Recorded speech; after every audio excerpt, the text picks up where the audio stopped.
Fantastic. Bit nippy though. Yeah. Swap car seat time.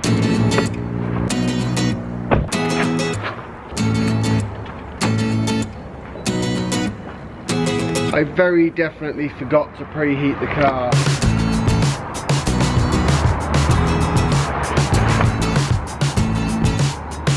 Very definitely. Let's get the show on the road.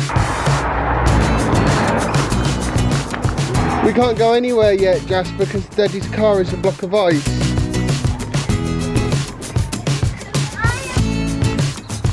Thanks for returning my keys. Yeah, I figured that was a good idea in case you needed to come rescue us or something. Yeah, basically it's starting to get a bit annoying. Yes, I know. We're getting there.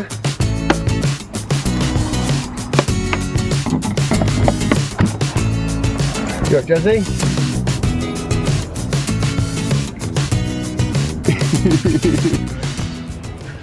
Time to go get Jasper. Soph's making me wear these ridiculous slippers now because she seems convinced that the old slippers were doing something bad to the floor.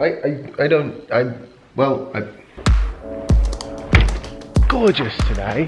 If it was just 25 degrees warmer, I'd be in my bikini.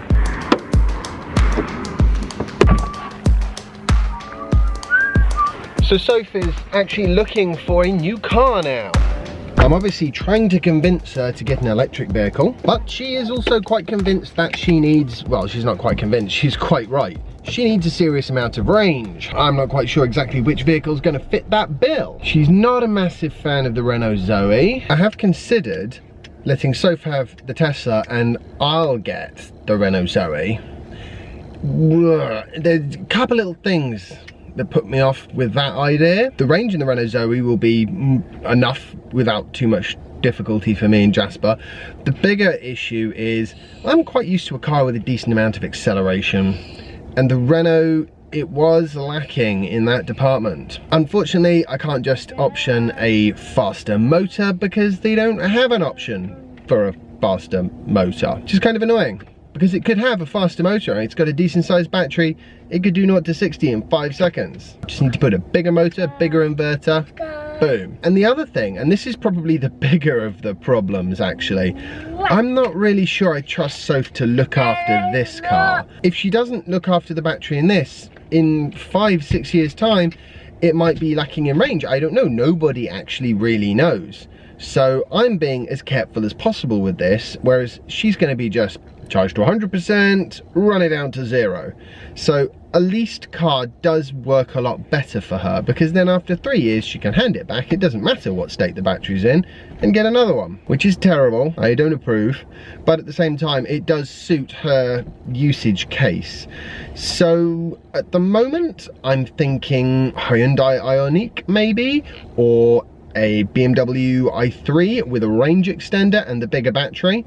That's a strong possibility. It has to be something with decent range. If it can't do a solid 100 miles and still have 20 miles left in the battery for an emergency, then it's a definite no-go. I'm not sure that Ioniq will actually do that in winter time, so there's a question mark there. I can't think if there are any other EVs that fall into this category.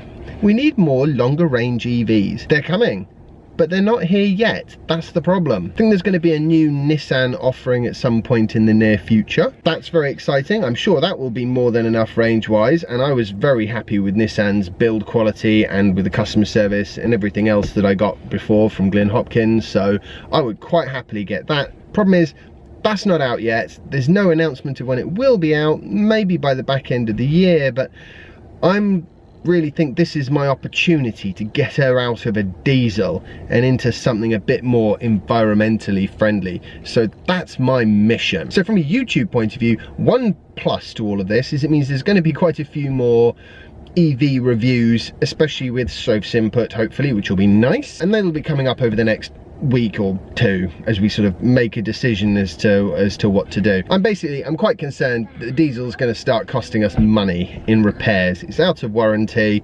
It's been a great car, she's loved it. We just want an electric version of that. Obviously Mercedes are totally useless when it comes to long range EVs at the moment, so I'm going to put my thinking cap on. Do you think Mummy should get an electric car?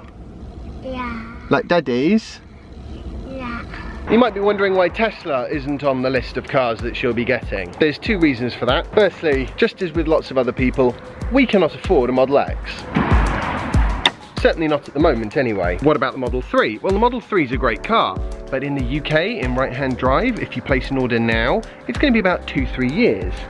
So she's got an entire another lease to do between now and then. Decisions.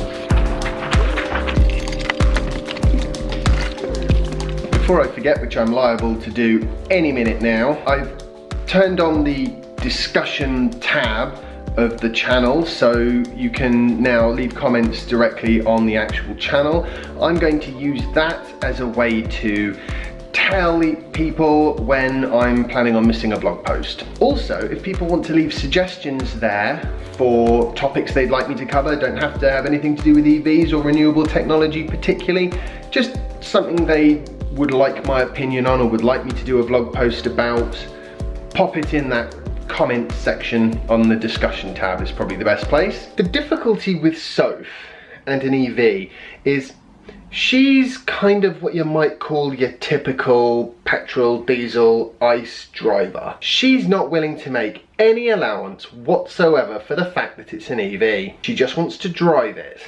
And if it lets her down, which means running out of power when she wants to go somewhere, it'll be the car's fault, not her fault. Which, I mean, I totally get that. You know, she's busy, she's got places to be, people to see, doesn't have time to be thinking, am I gonna have to charge on the way there? As far as I can see, that leaves the Renault Zoe, which I would wind up driving and she would take the Tesla. I can live with that, but we own the Tesla and I like the battery in it. It's a good battery.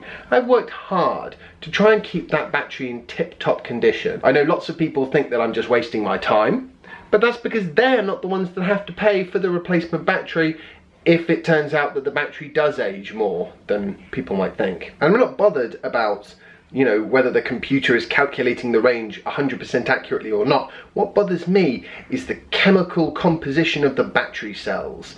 Are they still gonna be firing on all cylinders, so to speak, in 6 or 7 years' time? That's what I want. I see no reason why they won't. We'll see.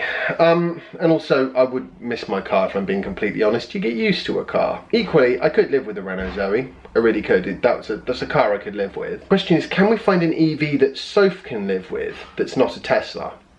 And then anyway, the idea is if we can do that, she can have 3 years of whatever that new EV is, and then we can get her into a Model 3, which is what I'd really like to see. Better car for her anyway. She's, you know, smaller car is definitely a good idea. She doesn't need to lug huge amounts of stuff around. She's got a C-Class coupe at the moment. She loves it. So I think we want to try and keep it not massive if we can. So it's back now, it's dinner time, so I'm going to say goodbye for the day. I hope you've enjoyed today's vlog post. If you have, remember to like it, share it, and subscribe if you haven't already, and follow me on Instagram if you haven't already. And I'll see you tomorrow for the next installment of my daily vlog. Bye! Well, firstly I was returning your car keys, and secondly, we're not going anywhere yet. The car's a block of ice. So Jessica sat in the car? With the heating on. Oh, poor thing. I'm gonna go back out there in a sec. I just figured I'd have a couple of bits in my coffee.